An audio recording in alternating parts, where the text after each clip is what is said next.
Seguimos en la agenda parlamentaria a través del canal del Congreso de la República. Y hace unos días el Pleno de la Representación Nacional aprobó la creación del registro de deudores judiciales, que alcanza los procesos por alimentos y también por arrendatarios morosos.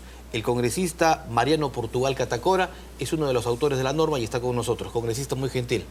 Gracias por permitirme llegar a la población que espera siempre novedades en beneficio del país, en beneficio de los pobladores. Deudores judiciales, ¿qué significa esto? Significa que todos los juicios que se llevan a cabo en el Poder Judicial siempre va a traer un resarcimiento de los perjuicios ocasionados. Y quien pierde el juicio tiene que pagar pues, las costas y los costos. Pero hay quienes ya se han obligado a pagar un monto económico, por ejemplo, en el caso de alimentos. Entonces, existe un registro para aquellos que debiendo alimentos no lo pagan, entonces pasan a ingresar a esa lista.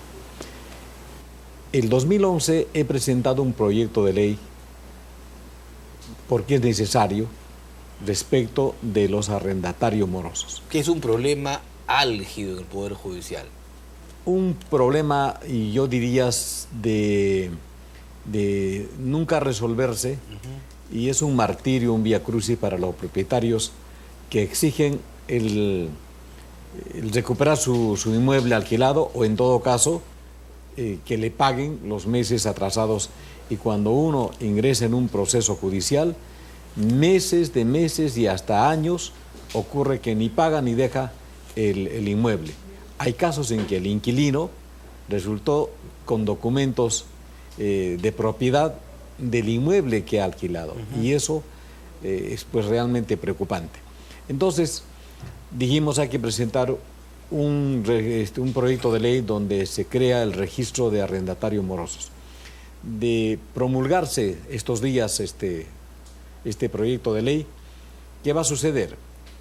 Que todo aquel que quiera alquilar un bien inmueble puede entrar a la página web del Poder Judicial y allá verá el nombre y el DNI de la persona que quiere alquilar, entrará a la página web y registrará si está o no con antecedentes. Si no tiene antecedentes de arrendatario moroso, es lógico que es una persona confiable, pero pueda que tenga antecedentes y estos antecedentes no solamente sea uno, puede ser en varios lugares. Entonces ya sabemos de quién se trata.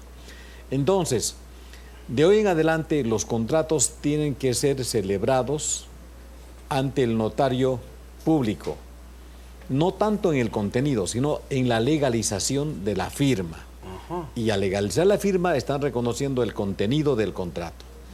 Y los contratos deben llevar una cláusula de allanamiento a futuro del arrendatario. ¿Qué quiere decir esto? Quiere decir que el arrendatario en la cláusula de allanamiento tiene que decir que deja el inmueble alquilado a la fecha que se cumple el plazo. ¿Qué pasa si no deja a la fecha que se cumple el plazo? ¿Cuál es el plazo, congresista?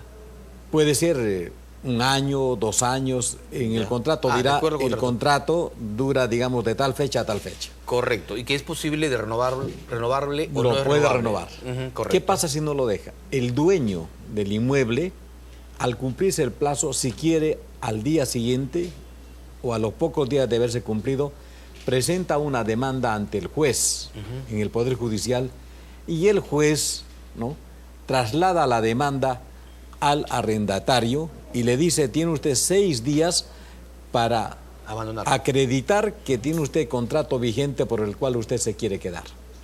Si no acredita que su contrato es vigente, el juez dispone el desalojo en 15 días. O sea, esto acaba de alguna manera, congresista Mariano Portugal, con esta suerte de informalidad que hay en los contratos, ¿no? Porque muchas veces el acuerdo es de palabras solamente. Y ahí viene el gran problema. La formalidad que se le va a dar. Pero también se puede dar otro caso. ¿Por qué es moroso? Porque pueda que no pague los alquileres en forma puntual. Si hay un atraso de 2 meses y 15 días conforme al Código Civil, también el dueño va donde el juez y le dice en una demanda: señor, mi inquilino fulano de tal hace más de 2 meses y medio que no me paga y quiero resolver el contrato. Igualmente el juez traslada la demanda al inquilino, le dice: señor, tiene usted que acreditar que usted está al día y su contrato es vigente. Tiene usted 6 días. Si no acredita, en 15 días dispone el desalojo. Ahora, ¿esto no va a generar que los contratos suban de precio? ¿Por qué le pregunto esto? Porque cuando hablamos de formalidad hay que pagar también, hay que tributar, ¿verdad? Y entonces el propietario del inmueble va a tener que entregarle un recibo, una factura, un documento que tiene que estar avalado por SUNAT. Claro, es que acá hay una garantía, no solamente para el que alquila, para el dueño, también para el inquilino. Porque ¿qué pasa si el dueño le dice: señor, yo le hice un contrato por 1 año, pero a los 3 meses, sabe, deje el inmueble, lo necesito?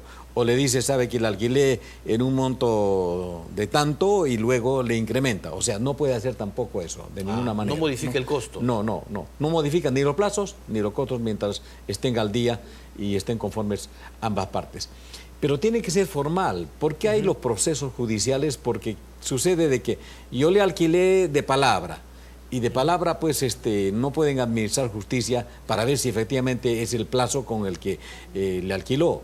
O ya le pagué los alquileres, no hay recibo, tampoco de palabra no puede, digamos, acreditar de que está al día o es moroso. Claro, entonces la formalidad es importante y lógico.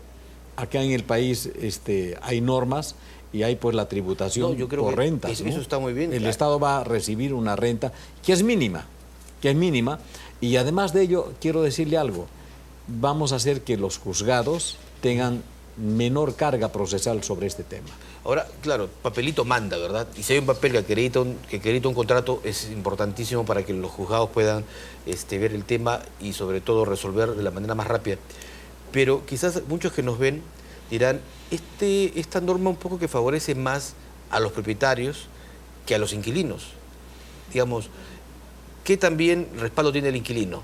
De que no sea echado antes de que se vence el contrato. Por supuesto, ni tampoco se ha incrementado en el monto, y que también tenga una constancia, un recibo de que efectivamente está pagando por el bien arrendado, alquilado, y que, bueno, pues el dueño tiene que pagar, también tiene que tributar sobre ese punto.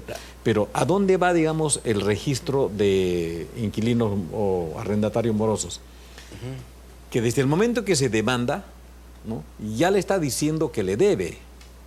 Es un deudor. Así es. Entonces, el juez, durante el proceso de esos días en que le pide que acredite, le dice además: señor, tiene usted que, al inquilino moroso, le dice: tiene usted que acreditar un bien que no esté grabado o grabado parcialmente, para garantizar el pago al dueño al que usted no le paga puntualmente los alquileres. En el caso de que no acredite un bien con gravamen total o parcial, el juez ya dispone desde ese momento la inscripción en el registro de arrendatarios morosos. Ahora, ¿cuándo sale de ese registro? Eso quería preguntar. A ver, ¿cuándo si yo pago? sale? Cuando paga, cuando honra la deuda, automáticamente sale de ese registro. No, ojalá que no sea como Infocor, que uno, por más que paga la deuda, continúa todavía como aparente deudor. Bueno, ahí hay problemas serios porque no hay un control debido, sí, pues. Y realmente hay personas que, no debiendo, están en el Infocor. Sí. Ahora, congresista, ¿qué pasa si me despiden del trabajo y no puedo pagar la renta o tengo que pagar con atraso?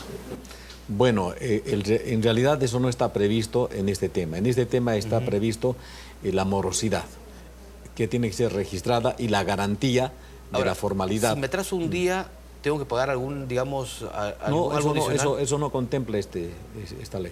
Aquí contempla bien claro: no se restituye al final del contrato, puede desalojo en 15 días, si no acredita la vigencia del contrato. No se paga 2 meses y 15 días, igualmente se resuelve el contrato y en 6 días acredita si paga o no paga ante el juez, y si no acredita, en 15 días se hace el desalojo. En la actualidad, una persona que busca arrendar un departamento tiene que dejar por lo menos 1 o 2 meses de garantía. Bueno, eso dice el código.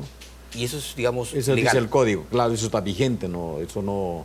Y, digamos, no hay ninguna modificación en la Ahí ley que han no, aquí aprobado. se ha creado el registro y además la celeridad con que se debe hacer el resolver el contrato por falta de pago o el desalojo por falta de pago, como que también por cumplimiento de la fecha de contrato. ¿Cuál es la carga procesal en la actualidad? Es bastante numeroso, es Por bien ese tema. recargado. Es bastante recargado. Claro, yo sé que por alimentos es altísima, es la que más hay en el Poder Judicial, pero usted me dice que ese también es un tema muy... El bueno, 17.8%, ¿no?, Ajá. de la población nacional son inquilinos, son Eso. arrendatarios. Ujú. Ahora, congresista, hay una ley que se aprueba por lo general siempre en el Congreso a fin de año, que es la ley del inquilinato, que favorece a los inquilinos, sobre todo que viven en las casas antiguas. En ese aspecto, ¿alcanza también esta norma a aquellos? Esta norma está prácticamente para restituir el bien y para garantizar a las partes de que no sean desconocidos de sus derechos mientras tengan vigencia de contrato y mientras esté, digamos, cumpliendo los plazos y el pago. La beneficencia le va a agradecer a usted enormemente. Bueno, todas las beneficencias, porque hay una cantidad de gente que les debe a las beneficencias públicas por alquileres. Bueno, nosotros a veces nos preocupamos en el arrendatario, pero no nos preocupamos en los propietarios, que pasen un vía crucis para recuperar su bien. Y repito, yo he visto en informes periodísticos Claro, en esos casos que se han fue hecho el dueños Canal 2, inclusive, ¿verdad? ¿no? Que no la dejaban ¿no?, entrar a la propietaria a su casa. a su casa, ¿no? Ujú. Pero también está el otro caso, ¿no? La beneficencia, que hay un conocido restaurante en pleno Girón de la Unión que no quiere cumplir el contrato, que le está pagando mucho menos y que no se quieren ir. Y es una Me pollería, imagino que eso está ya en la el más órgano. consumida de Lima. Pienso que eso debe estar en el órgano jurisdiccional y lo que está judicializado, pues ya tampoco nadie puede meterse hasta que haya una sentencia consentida y ejecutoriada. Correcto. Veamos otro tema, porque usted es representante por la región Puno aquí en el Parlamento, y uno de los problemas que tiene Puno sigue siendo el tema lacustre, porque continúa la alta contaminación del lago Titicaca. ¿Cuánto se está avanzando? Hubo algunos parlamentarios que estuvieron justamente hace algunos meses buscando medidas de solución. ¿Cómo se está avanzando en ese tema, congresista? Bueno, en realidad el lago Titicaca no está contaminado. La parte que está contaminada son las bahías en donde desembocan aguas hervidas, o sea, hay poblaciones ribereñas que tributan, que llegan a la orilla del lago. Ya. No. ¿Qué pasa? Que el lago pues es tan inmenso, el lago Titicaca es tan inmenso, que en la parte inmensa de profundidad no hay contaminación. Donde hay contaminación es en las riberas, por ejemplo, en la ciudad misma de Puno, o sea, la capital de Puno, por todo el muelle y toda la bahía. Hay tributación de residuos sólidos, hay tributación de aguas pluviales y, lógicamente, pues contamina toda el área ribereña. Lo mismo pasa en Mo, en Juli. Yunguy es la única que hasta ahora tiene una planta de tratamiento. Y habíamos nosotros ya gestionado a KfW de Alemania una donación para hacer una planta de tratamiento en la isla Espinar, en Puno. Lamentablemente el alcalde actual anuló esa licitación, esa buena pro, y bueno, prácticamente están pasando 8 años de esa donación y no logramos conseguir el presupuesto para hacer una planta de tratamiento. Bueno, pero le quiero dar también la noticia que yo he presentado un proyecto de ley para que se declare de necesidad y utilidad pública la construcción de la planta de tratamiento de aguas residuales en Puno. ¿Dónde está el proyecto? Está en este momento en la Comisión de Salud. Bueno, hay varias comisiones que tienen que ver. Correcto. La de Economía, la de Presupuesto, y bueno, estamos haciéndole el seguimiento para que pueda tener, digamos, éxito en un dictamen. También le daremos el seguimiento. Muy amable, congresista, por estar con nosotros. Muchísimas gracias. Muy gentil. El congresista Mariano Portugal Catacora, representante por la región Puno, estuvo aquí en Agenda Parlamentaria por el canal del Congreso.